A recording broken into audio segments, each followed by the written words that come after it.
So this month, we are exploring the idea of really looking at our authentic self, who it is we came here to be, who it is we started out being until the dust on the road, if you will, kind of covered up that authentic original self. So we are getting back this month, deepening into the awareness of what does it actually mean to be living from the authentic self. The authentic, capital A, S, capital S self. For the one who knows where he or she came from and who he or she is. And in the quote that I shared as the service began this morning from Ernest Holmes, that's what sums it up and says it all. I'll say it again right now, the eternal, and that is just another word for God. Ernest Holmes liked using lots of synonyms for God because he knew not everybody would resonate with the word God. So if you don't resonate with the word God, although you might, but if you don't, it's okay.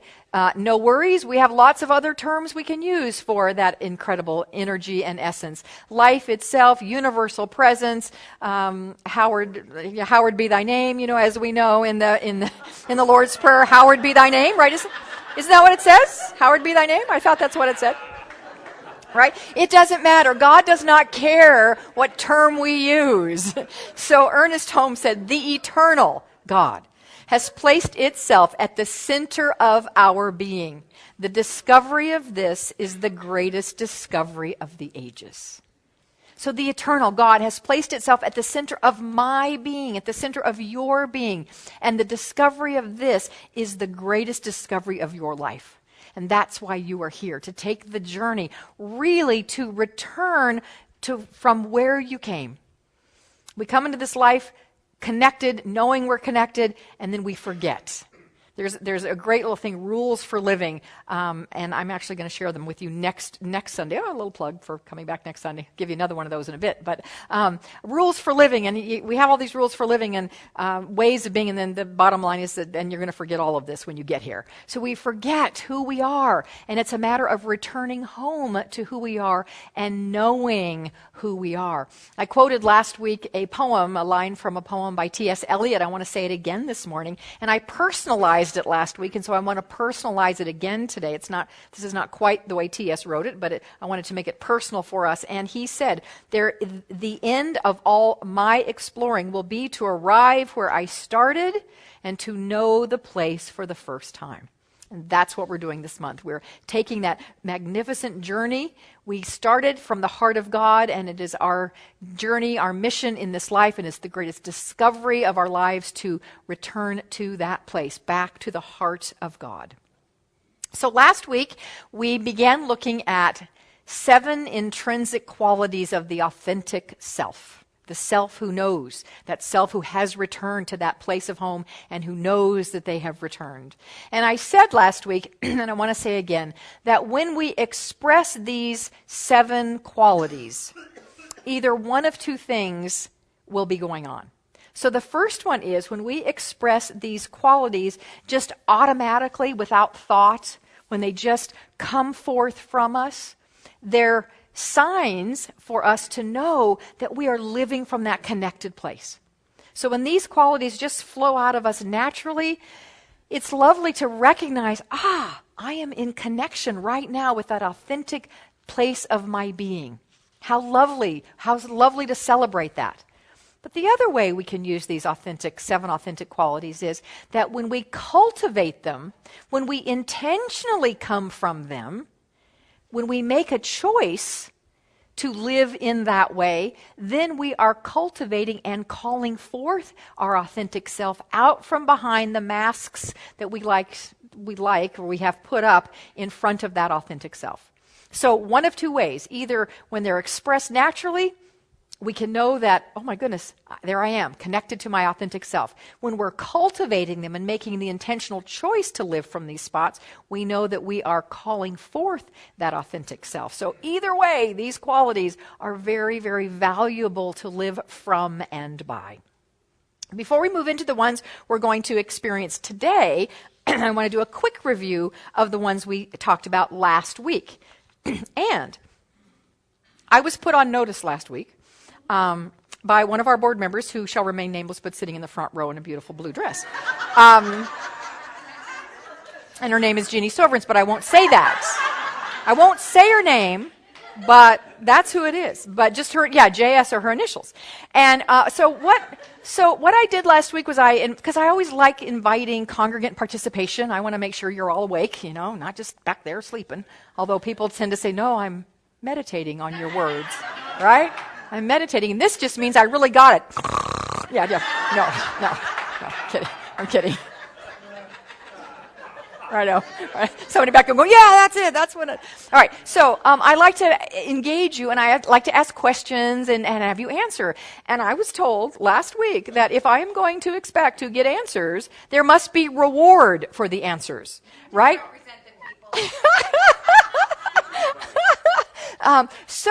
And chocolate is always a lovely reward, right? I mean, that could always work, right? So I heard you.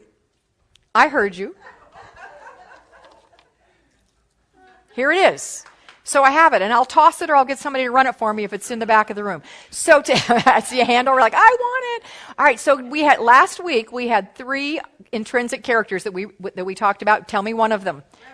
Reverence. Okay, so I heard it from Reverend Sandy first, so part the waters right there. Ha!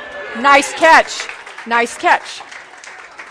So reverence, yes, living from a place of reverence, meaning that we recognize life with a capital L, lives and moves and has its being in, as, and through everything and everyone.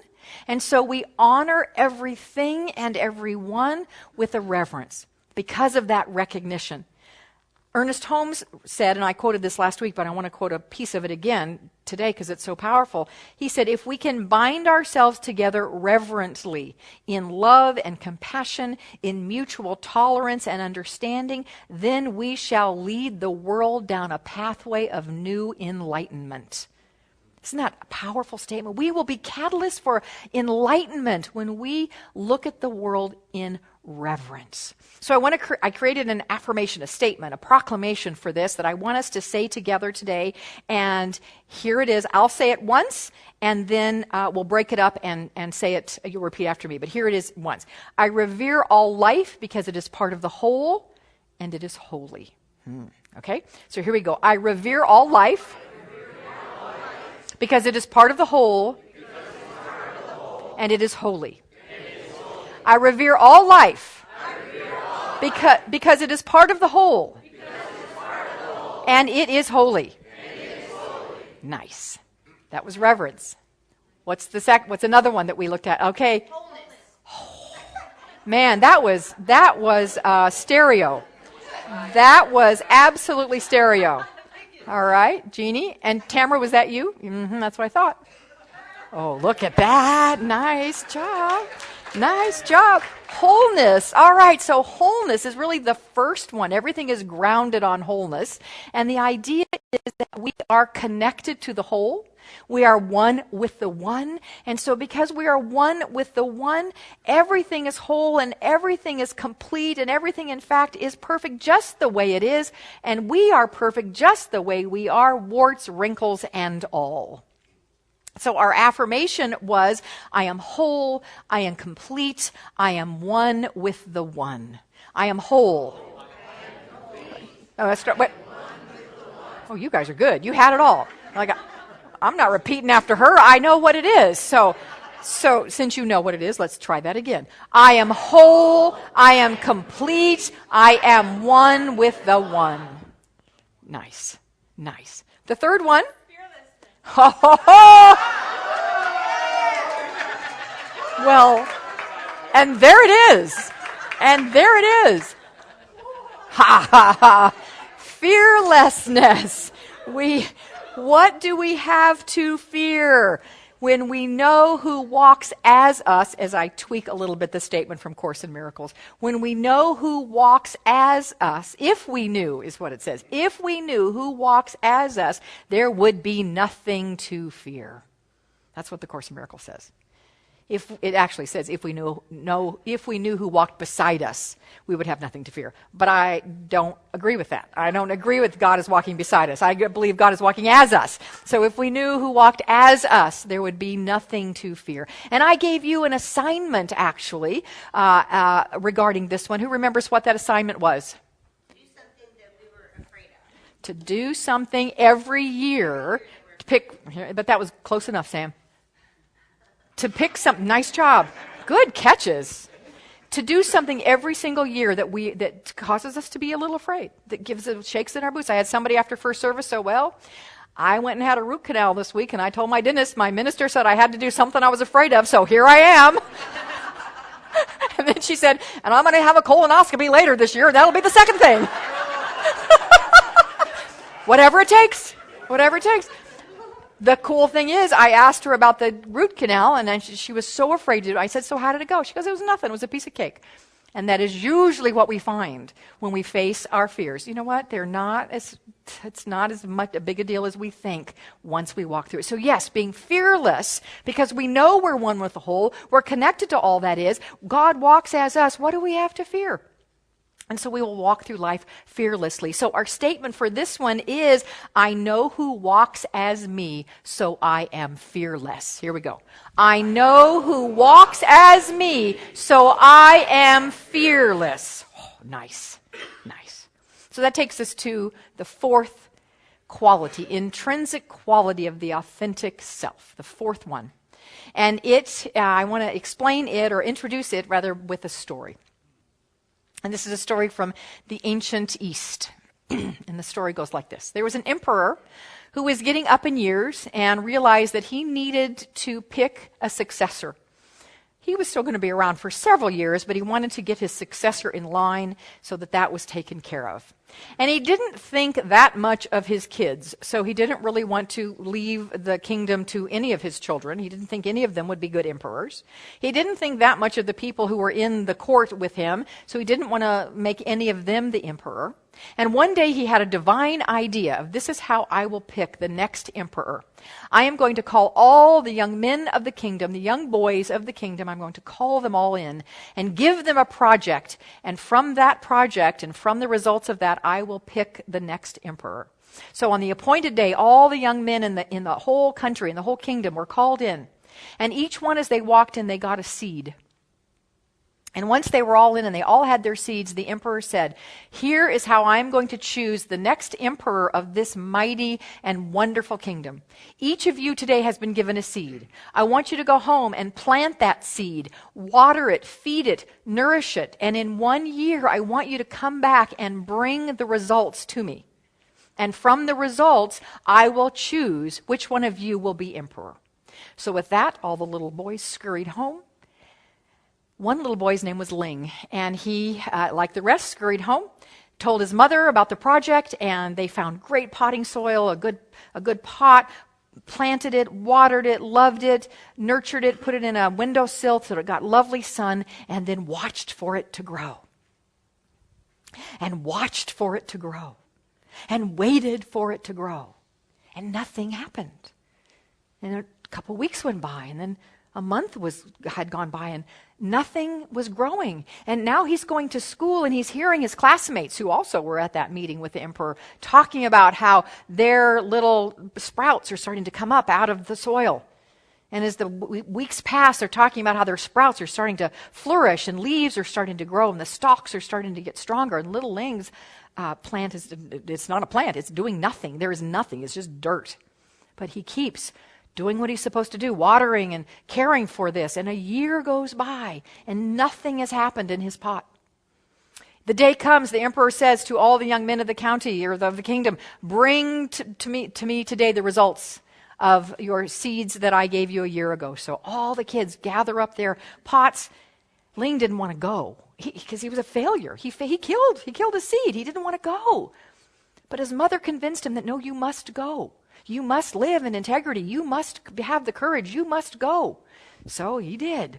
But he hid in the back because he was embarrassed. He was afraid. He knew he'd failed. So he was hiding in the back. the emperor walks in, and as he walks in, he looks at all of these beautiful, magnificent plants, different kinds of plants, different heights, different bushiness, but they were all just gorgeous. And he's looking at them and acknowledging them and looking, and as he walks all the way up to the front, he stands at the front, and he looks around and he says, "You, young man in the very back," and he points to Ling. And Ling thinks, "Oh my gosh, he's probably going to behead me or something because oh my gosh." His knees were shaking, but the emperor said, "Young man," didn't know his name, said, "Bring your pot forward." So up he comes with his pot that's got nothing. And the emperor says, "Son, what is your name?" "My name is Ling." Little Ling is just shaking. And all of a sudden the emperor gets very big and he says, "I want to introduce you all to the next emperor of this kingdom, Ling." And everyone is like, "What? What?" And Ling was like, "What?" Did I hear that right? Do I have wax in my ears? What was that all about? And the emperor said, "What you don't know is that 1 year ago, when I gave you those seeds, I gave each of you boiled seeds, which means they would not grow. And so every single one of you, except for Ling, when your plant did not start to grow, you went out and replaced it. But this young man had the honesty and the integrity to not do that, and the courage to face this moment. These are the qualities that I see in the emperor, and Ling will be your next emperor." The quality of integrity is the fourth quality of the authentic self. Living from a place of strength in you to live so that you express in the fullest way possible the divine. Dennis Merritt Jones, in his great book, Your Redefining Moments, Becoming Who You Were Born to Be, wrote this: "Integrity is the inner knowing of the truth about ourselves and allowing it to sublimate through our mind and heart from the core of our being. It's the melding or integrating of the awareness of the authentic self within into our every breath, every thought, and every action, wherever we are and in whatever we are doing. Integrity, then, is the inner knowing and remembrance of our unity with the whole, and honesty is the outer action, how we demonstrate integrity in the world." So integrity and then its resulting action, honesty, are the next intrinsic quality of the authentic self. Somebody once said the measure of a man's real character is what he would do if he knew no one would ever find out. Or said another way, living in integrity means leading your life in such a way that you won't be ashamed to sell your parrot to the town gossip. That's living in integrity. The fifth quality, the fifth intrinsic quality of the authentic self, which, again, as I said before, either when you're living from it, you know you're expressing your authentic divine nature, and when you make a choice to live from it, you know you are cultivating and calling forth that divine nature out from behind any kind of mask that might be put in front of it. So the fifth quality I want to introduce with a quote from St. Augustine, and it goes like this: "Do you wish to rise? Begin by descending. You plan a tower that will pierce the clouds. Lay first the foundation of humility." Lay first the foundation of humility. Humility is a complex word because it can mean a lot of different things. It's defined as, an act of being modest, being respectful. It often is thought of as being humble, humility, humble, or meek. Being meek is another way to discuss, to define being in humility. How many of us remember there might be chocolate in this for the one who does. Remember the promise that the Master Teacher Jesus gave us in what is called the Sermon on the Mount, the Beatitudes, the blessed are, the blessed are. Who knows what the statement about meekness was? Who knows it? Bev. What? The meek shall what?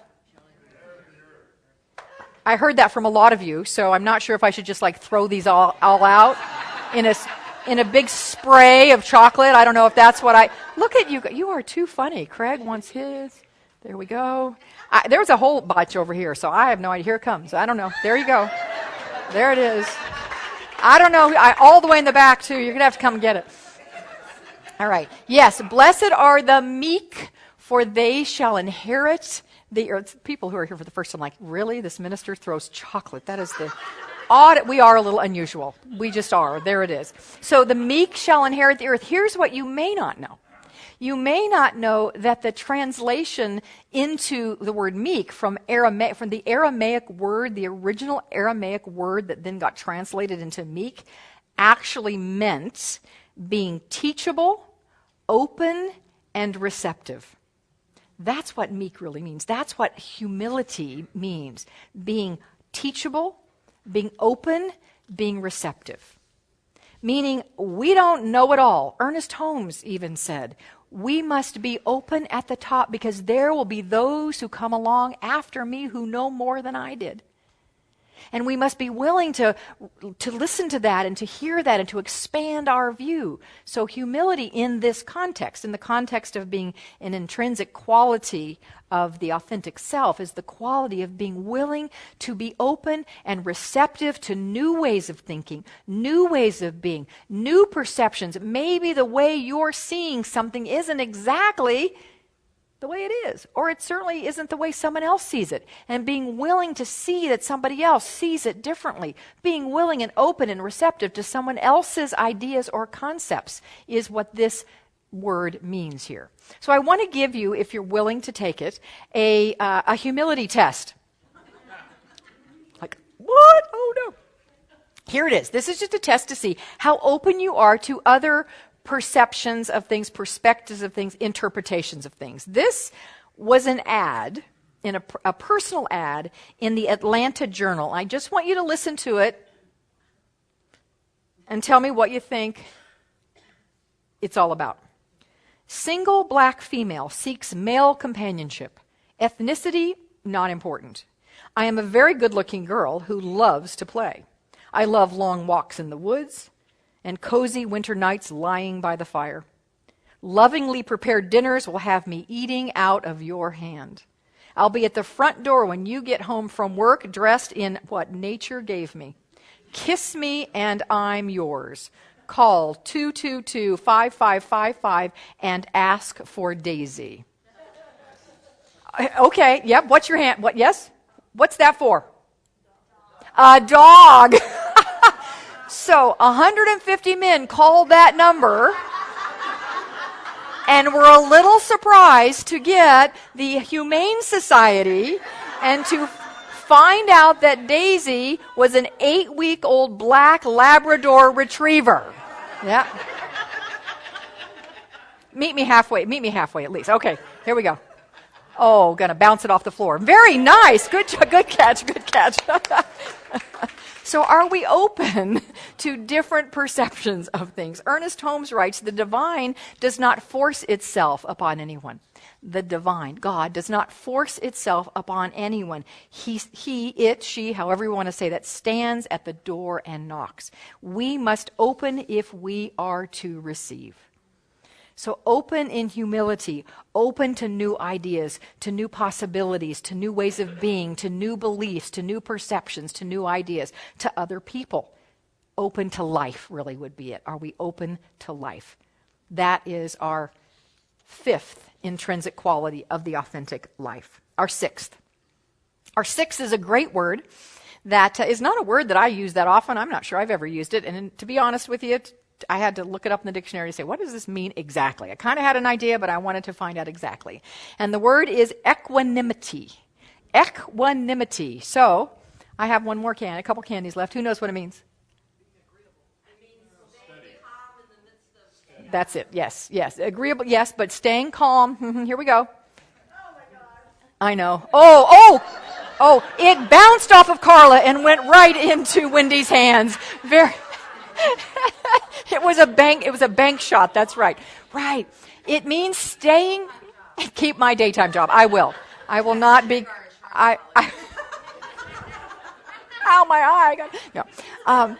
Equanimity means staying calm right in the middle of whatever might be going on. Stress, whatever might be happening, staying calm in the middle of it. Spiritually, it means being balanced and having an even state of mind, heart and soul, anchored in the moment and undisturbed, regardless of whatever is going on out here in the world.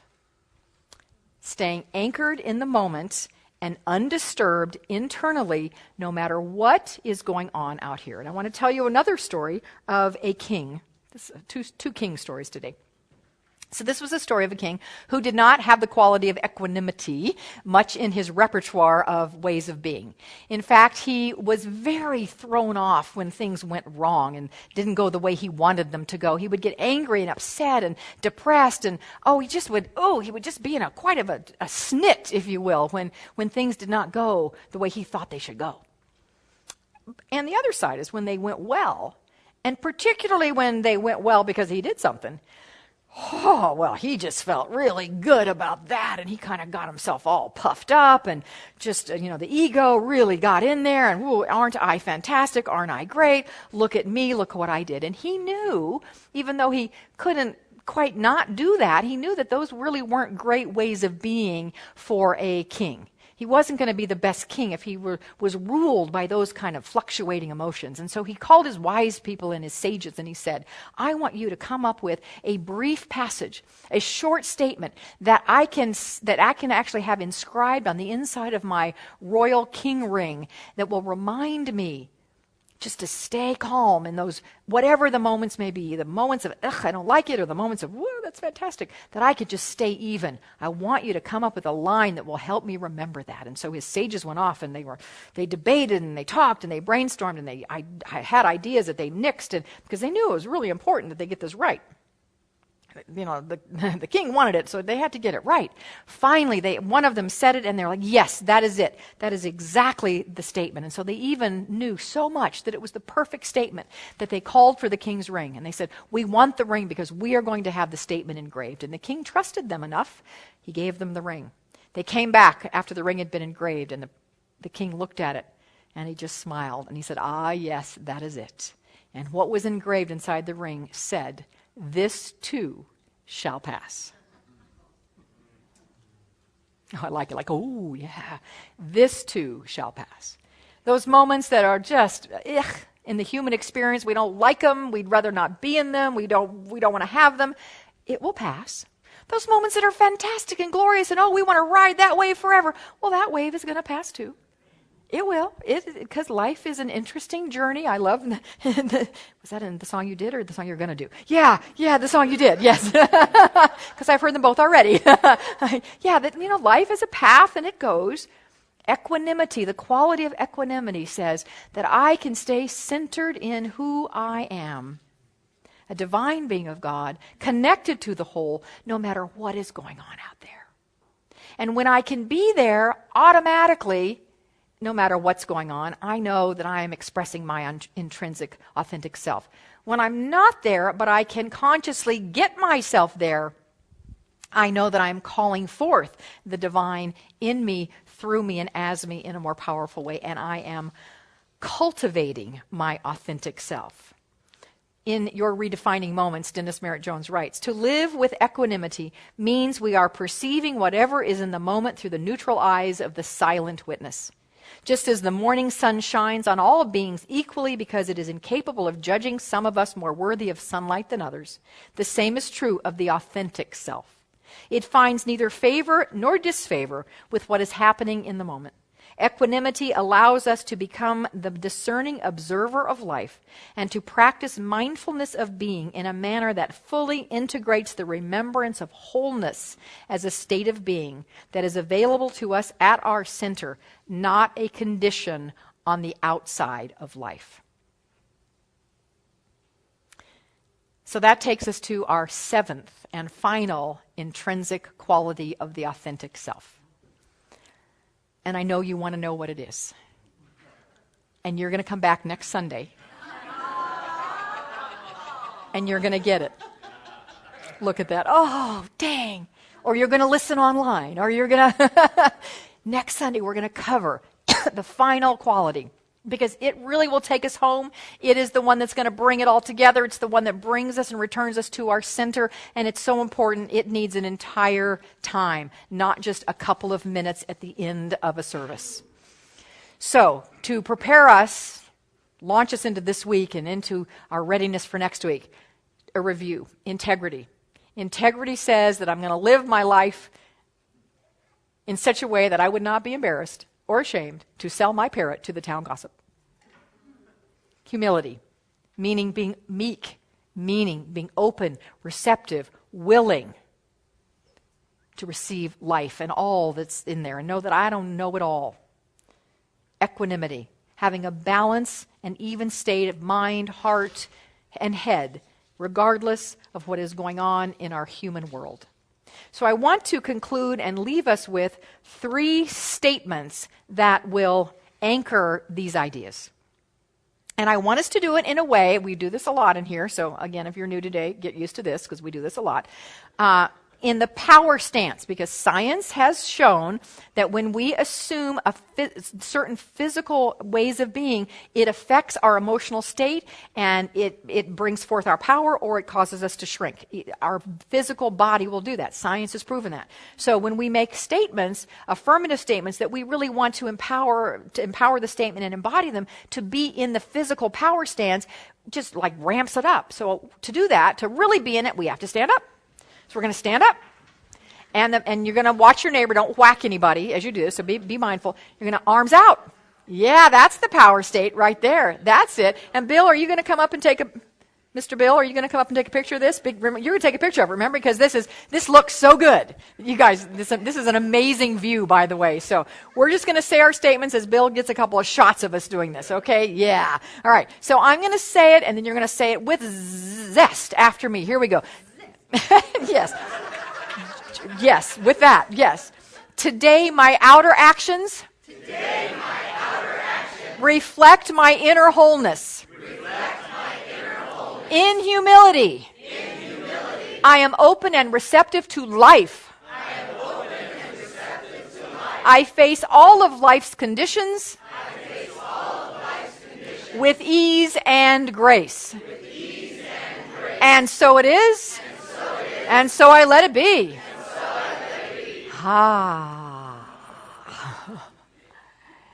And let us just anchor that. You may be seated in prayer. Or you could stay standing for that matter if you want. You have to shoot it again.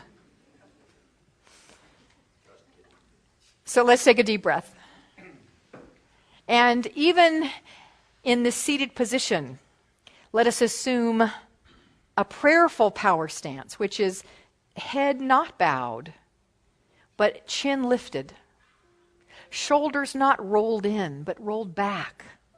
This is an open, receptive way. Hands even out, not folded. This is our new definition of humility. Open and receptive. So this moment we are open and receptive to the power of life itself. The power of the eternal, the power of the divine, the power of God that lives in this room, that is in the air that we breathe, the atmosphere that we cannot see. It is also in everything that we do see and hear and smell and touch. It is in all things and it is in us. Every one of us. God in expression, God in form, God localized.